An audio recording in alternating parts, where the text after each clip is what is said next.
সব টাকার বিধান করছি আমার তো তারা জলবায়ু জায়গাটা তা করতেছি তারপরে খেতে লেগেছে মাইরা রাখছে না আমি চেন্নাই থেকে বাড়ি করবো এরা বালা করে আনছি 100 জনে এরা মারছে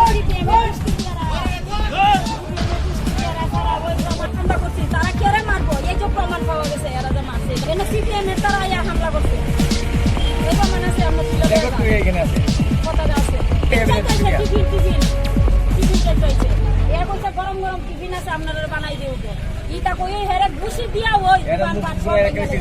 এফাদা একটা মোটা কইও কেডারে আমরা আটকে রাখছে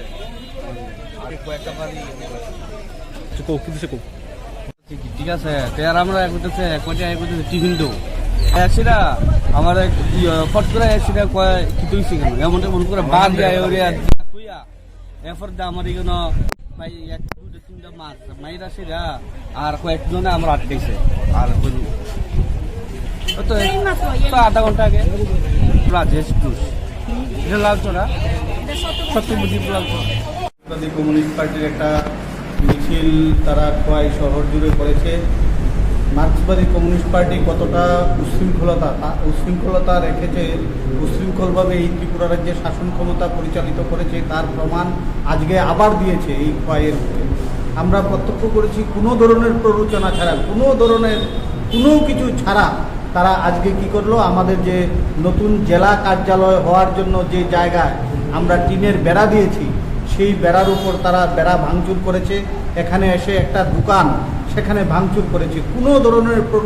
প্ররোচনা কেউ তাদেরকে দেয়নি। সারা শহর পরিক্রমা করেছে, বলতে পারবে না যে কোথাও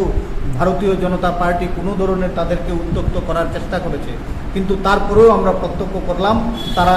এই খোয়াইয়ের শান্তিপূর্ণ পরিবেশকে বিঘ্নিত করার জন্য আমাদের ভারতীয় জনতা পার্টির পার্টি অফিসে সেখানে আক্রমণ করেছে মার্ক্সবাদী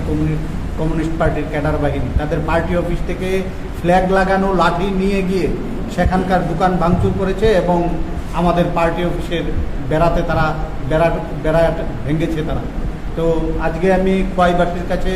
ছাড়তে চাই যে খোয়াইবাসী আপনারা বিচার করুন মার্ক্সবাদী কমিউনিস্ট পার্টি আসলে কতটা গণতন্ত্রতে বিশ্বাস করে, মানুষের স্বাধীনতাতে তারা কতটা বিশ্বাস করে, সেই জিনিসটা আপনারাই চিন্তা করুন।